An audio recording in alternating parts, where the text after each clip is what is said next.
nous sommes de retour sur le plateau de la Grande Team pour la deuxième période de cette émission. Merci d'être avec nous. Merci d'être tous les jours de plus en plus nombreux à nous suivre. Alors continuez, oui, alertez toute la planète, tous vos amis, toute votre famille, tous les amoureux de sport en général. Dites-leur de se brancher sur le canal 203 StarTime 740, la TNT numéro 3 ou encore de télécharger tout simplement l'application RTI Mobile. Allez, nous sommes là. Oui, on a déjà fait une bonne première partie d'émission. On a parlé de choses très très sympas. Et ben, on va enchaîner avec la suite et il est l'heure d'accueillir notre invité. Et justement, notre invité du jour est en situation de handicap, mais cela ne l'empêche pas d'assouvir sa passion. Aujourd'hui, il est recruteur pour le club sportif d'Oumé en district et il est déjà sur notre plateau. Eh bien, je pense qu'on va l'applaudir très très fort. Oui, il s'agit de Marius Tabibo. Bonsoir Marius. Bonsoir. Comment allez-vous? Très bien. Bon, ben on est ravis que vous soyez avec nous aujourd'hui. Ça va, la journée s'est bien passée? À la grâce de Dieu, c'est bien passé. D'accord, très très bien. Alors Marius, d'où vous vient votre passion pour le football? Ma passion dans le football, d'abord, c'est Didier Drogba qui était ma source d'inspiration. Ok. Le premier. Voilà, Didier Drogba, et c'est lui qui a permis aujourd'hui que je puisse vraiment m'engager, corps et âme, pour aider ces jeunes qui viennent par moi, qui sont talentueux mais n'ont pas une assise dans le métier pour pouvoir embrasser une carrière professionnelle. C'est ce qui m'a poussé à me mettre à la disposition de ces jeunes-là. D'accord, donc aujourd'hui, votre rêve, c'est d'aider des jeunes à devenir les prochains Didier Drogba. C'est comme ça. D'accord, bon, c'est super. Alors, à quel moment vous avez su que, j'ai envie de dire, vous pourriez vaincre votre handicap dans ce métier, dans ce milieu du football? Bon, ça dit que l'handicap, d'abord, c'est physique pour moi, mais mentalement, non. Ouais. Physiquement, je suis handicapé, mais mentalement, non. Donc, je me mets à la disposition de ces personnes-là qui ont vraiment besoin de vraiment être coachées, être encadrées, être vues dans le milieu, pouvoir percer. Alors, pourquoi vous ne vous êtes pas dirigé vers le handisport pour pouvoir aussi aider les personnes qui sont handicapées physiquement? Bon, moi, j'aime plus le football. Vivre le football parce que déjà, c'est ce que moi j'avais aspiré déjà, si j'étais normal, c'est ce que moi j'avais embrassé, c'est tout. Oui. D'accord. Alors Marius, racontez-nous un petit peu vos débuts dans le football. Comment les autres vous percevaient? Comment ça s'est passé? Bon, dans le début, c'était pas facile pour moi, mais arrivé à ce moment, je me suis adapté. Je me suis adapté. C'est-à-dire?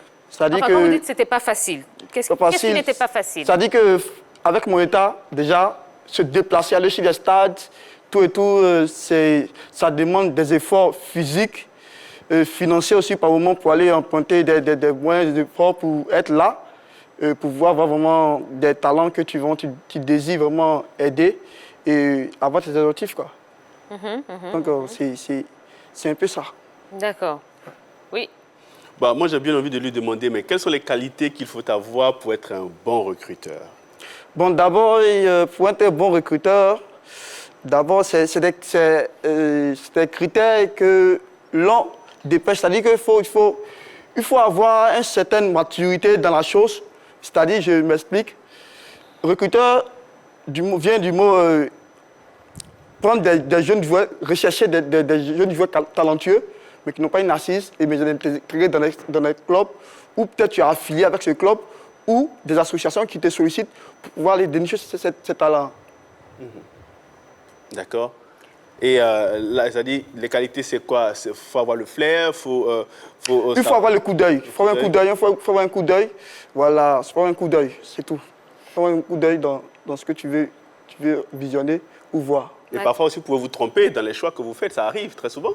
Oui, ça arrive, mais si tu n'as pas vu, voici pourquoi souvent quand on fait des plateaux et quand on fait des plateformes, on voit des joueurs, on leur dit, venez ici à tel moment, telle honte, tu verras, il y a un thème qui est abordé où l'enfant déjà, il doit s'exprimer sur les stades où tu vas le voir plusieurs reprises. Parce qu'aujourd'hui, peut-être l'enfant ne peut pas te montrer ça, mais tu vas voir de jour au fil, tu vois qu'il a quelque chose en lui que tu peux, toi le recruteur, tu peux exploiter selon ses qualités qu'il a. C'est à toi maintenant de ce qu'il n'a pas, de lui donner et puis devenir excellent, c'est comme ça. Est-ce que vous avez appris auprès de quelqu'un ou vous vous êtes lancé comme ça tout seul? Oui, j'ai appris auprès d'un monsieur que je salue au passage, qui est en Europe, du nom de Dosso Falikou. C'est ce monsieur-là qui parle bien, qui est quelqu'un qui a aussi l'amour des deux certains jeunes, à vraiment à être inséré, à être vraiment embrasser cette carrière-là pour pouvoir vraiment devenir des footballeurs professionnels et situés dans la vie. Ouais. D'accord. Et qu'est-ce qu'il vous a appris concrètement? Falikou, vraiment, ce monsieur-là, il m'a appris à vraiment à dénicher des talents, parce que c'est ce que lui-même il fait. Voilà, il se met au service des jeunes là, qui ont besoin vraiment de talent, qui ont besoin d'être suivis et qui ont besoin vraiment d'avoir une assise dans la chose. C'est-à-dire que tu peux être un bon joueur, mais tu n'as pas de recruteur. Tu n'as pas de quelqu'un qui pouvoir te suivre dans la chose. Et ce monsieur-là, en tout cas, m'a enseigné des valeurs qu'un recruteur ou des critères pour recruter un joueur ou même me mettre dans ma peau de recruteur. D'accord.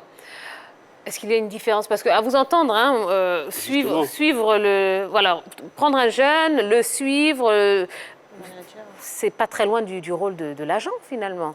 Oui, parce que... Alors, quelle est la différence entre le recruteur et l'agent? L'agent, c'est... Le recruteur, c'est quelqu'un qui part... Ça dit qu'il est là pour dénicher, soit dans des centres ou dans des clubs, des joueurs, selon des profils qui est demandé par des personnes qui le côtoient. Soit si tu as une structure qui a besoin de joueurs, à un moment j'ai besoin de tel profil, est-ce que tu peux nous faire venir ces profils-là?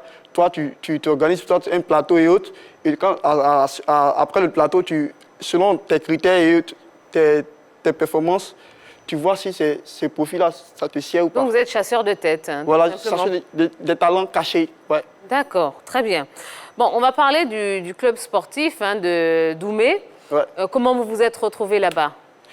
D'abord, le début, j'ai commencé en tant que rapporteur de l'équipe du centre de formation CGFA, qui est le même président qui est devenu aujourd'hui club sportif Doumé. D'accord.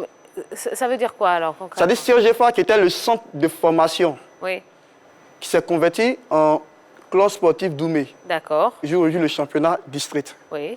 Voilà, d'abord par vraiment mes engagements vis-à-vis de l'équipe, ma manière de travailler, c'est ce qui a plu au monsieur, qui a fait que vraiment j'ai pu intégrer ce club-là. Donc c'est lui qui était le principal fondateur du centre et du club. Vu l'engagement que j'avais, l'amour que j'avais pour la chose, mon courage et tout, ça l'a plu d'intégrer vraiment l'équipe. Ouais. Vous parlez de dénicher des talents, vous parlez de recruter de joueurs qui présentent beaucoup de qualités. Ouais. Dites-nous, quels sont les profils recherchés très souvent par vos partenaires? Bon, aujourd'hui, la source même du football aujourd'hui demande des jeunes joueurs qui est déjà, si tu as un jeune joueur qui a 17 ans, âge normal, qui a une taille, qui a un bon profil selon un mec qui a 20 ans proprement dit, et ce jeune homme, ce qu'il produit sur le terrain, par rapport à celui qui est en Europe, tu verras que demain, s'il atteint cette maturité, il fera plus que ce jeune-là. On parle du cas d'Mbappé. Vous comprenez? Oui. Voilà. Aujourd'hui, qui est instauré dans le football aujourd'hui. Il y a une star. Donc, c'est un peu ça. Ouais. Alors, Marius, bon, donc vous êtes le recruteur du club sportif de Doumé. Ouais. Vous êtes salarié du club sportif. Comment vous êtes rémunéré concrètement? Expliquez-nous, parce que j'imagine qu'il y a pas mal de jeunes qui sont là, qui nous regardent et qui peuvent être inspirés par votre histoire, votre parcours et votre métier, tout simplement. Donc, expliquez-nous un petit peu comment vous êtes rémunéré. Bon, moi, le football, d'abord, c'est ma passion. Et d'abord, pour ce métier, ce n'est pas du tout facile, mais il faut faire avec. Si tu n'as pas l'amour de la chose, tu vas vite abandonner. Vu les circonstances de pas mal de rencontres que j'ai faites, ça m'a donné encore le courage de pouvoir m'investir encore et âme pour aider ces jeunes-là à ne pas se garer ou à devenir des délinquants et autres, Puisque s'il a une suivi, il sait qu'il y a quelqu'un qui le suit, à pouvoir vraiment embrasser sa chose, D'accord. il prendra ça au sérieux. Mais maintenant, comment vous êtes payé? Qui vous paye là concrètement? Est-ce que c'est le club sportif Doumé? Est-ce que vous avez un pourcentage par rapport aux joueurs? Enfin, comment ça se passe? Bon, pour l'instant, actuellement, c'est avec le club que je suis. C'est le club avec qui je suis que je travaille. Donc c'est eux qui payent votre salaire? Ouais. D'accord. Maintenant, quand vous leur trouvez un joueur, vous touchez forcément quelque chose dessus. Ouais, il y a une rémunération parce que déjà, bon, c'est le projet. Parce que déjà, avant de t'engager dans quelque chose, il faut savoir les contours de la chose avant de t'engager. Certes, c'est vrai, tu prends un joueur, tu envoies au club, mais demain, si ce joueur-là, il a eu la chance aujourd'hui d'être par ton bien, par ton canal, qu'il évolue, qu'il devient quelqu'un, tu verras que par la suite, vraiment, il y aura beaucoup de retombées. Vous êtes dans la lignée des retombées. Voilà. Donc, il se dira que c'est par ce monsieur-là que j'ai eu pas mal de contacts ou pas mal de clubs. Aujourd'hui, si je suis là aujourd'hui, c'est grâce à vraiment ce club. Donc, ce qui fait qu'aujourd'hui, il y a certains joueurs ou joueurs professionnels qui se souviennent de là où ils sont quittés. Et ce qui fait qu'ils font les dons et autres, pas mal dans des structures autres pour pouvoir aider. C'est pas mal de jeunes qui ont besoin aussi de ce service-là. Mais jusque-là, est-ce que vous avez reçu quelques dons de certains joueurs? Et lesquels? Bon, moi, je n'ai pas reçu de dons d'un joueur, mais c'est le président vraiment qui a mis tout à ma disposition. C'est-à-dire que quand moi, je dois me déplacer pour aller quelque part, je suis bien fait une mise à pied parce qu'il sait que déjà, avec l'handicap que j'ai, mais il faudrait qu'au moins mon déplacement là soit vraiment assuré. Parce que déjà, tu vas aller, toi-même, tu n'es pas physiquement au point où tu vas aller lutter, quoique sur les véhicules, le transport, tout ça. Tous les enjeux qui concourent, les conséquences et autres. Donc, ce monsieur a permis que vraiment, lorsque je dois aller faire quelque chose, il fait tout pour que je sois dans les bonnes conditions pour pouvoir le travail. Est-ce qu'il y a des joueurs que vous avez recrutés qui aujourd'hui ont percé dans le milieu du football? Si oui, pouvez-vous nous donner quelques noms? Bon, il n'y a pas de joueurs indéfinis qu'on peut... Parce qu'il y a pas mal de joueurs qui sont passés par le centre et club. Donc, quand on veut lister la liste, il y a certains qui sont partis, bon, que tu ne peux... Parce que de nos jours, on parle de joueurs, ils les reconnaissent, soit il est irreconnaissant, bon, tu ne sais pas. Oui. Donc, toi, tu fais parce que tu disais que ce jeune homme, il allait vraiment plus tard, si aujourd'hui, lui n'est pas dans le besoin, que toi, tu puisses l'aider. Demain, s'il devient quelqu'un, lui aussi, il peut t'aider demain. Donc, je le fais pour pouvoir vraiment... Lui, le satisfait d'abord en premier, oui. Puis moi, il me satisfait. Parce que je me dis que c'est grâce à lui ou grâce à moi aussi, l'homme devient quelqu'un. Bon, est-ce qu'il y a des joueurs qui sont passés par votre centre de formation qui évoluent, par exemple, dans notre championnat local? Non. Pas encore. Pas encore. Pas encore, parce que déjà, nous, c'est maintenant, on vient de débuter le championnat. Vous voyez. D'accord. Vous avez une idée du nombre de joueurs que vous avez fournis au club sportif de Doumé? C'est que je dis, on ne peut pas définir le nombre de joueurs parce que il peut avoir que ce joueur-là, il peut venir ici. Et puis... Non, mais vous savez combien de joueurs vous avez trouvé pour le club Doumé? Bon, je n'ai pas donné le nombre de joueurs, mais c'est un nombre indéfini, je peux dire. D'accord, très bien. Alors, Marius, bon, là, ce sera la dernière question. Hein. Aujourd'hui, quelles sont vos ambitions et vos projets, surtout? D'abord, mes ambitions, c'est de signer des partenariats avec la Fondation Didier Drogba et de M. Samuel Eto'o, de faire la rencontre de la première dame et aussi le ministère des Sports, pour pouvoir vraiment m'aider à mettre en place pas mal de projets pour vraiment aider ces jeunes qui veulent embrasser cette carrière-là. Qui n'ont pas vraiment les moyens ou les astuces pour pouvoir le fructifier. Alors, si vous aviez un message à leur faire passer, profitez-en, hein, puisque vous êtes dans la grande team. Ils vous regardent peut-être, ou certainement, j'ai envie de dire. Qu'est-ce que vous leur diriez? Bon, moi, je leur dirais comme projet que j'envisage de mettre plus tard, c'est d'avoir un projet sport-études. Parce qu'aujourd'hui, quand tu es un joueur que tu ne sais pas lire, tu n'as pas vraiment une maturité, soit stable à l'école ou soit footballistiquement, tu fais tes contrôles. Vous voyez, donc mettre ensemble un centre d'encadrement des jeunes un intendant des jeunes pour les prendre, les encadrer, les mettre dans les bonnes conditions, sport et études, pour que si peut-être l'école ne marche pas, les études vont un peu les propulser dans l'avenir. Ouais.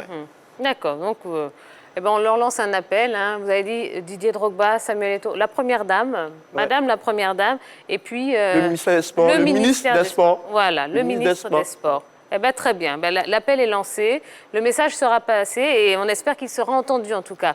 Merci beaucoup Marius. Merci bien à vous. Donc Marius Tabibo, on rappelle que vous êtes recruteur hein, du club sportif Doumé qui joue en district. Oui. Eh ben, merci beaucoup, vous revenez quand vous voulez hein, sur notre plateau. Merci bien à vous. Et on espère qu'il y aura des bonnes nouvelles, que vous nous direz que vous avez signé un joueur en Europe, pourquoi pas? Si Dieu veut. Eh ben oui, et Dieu le voudra, voilà.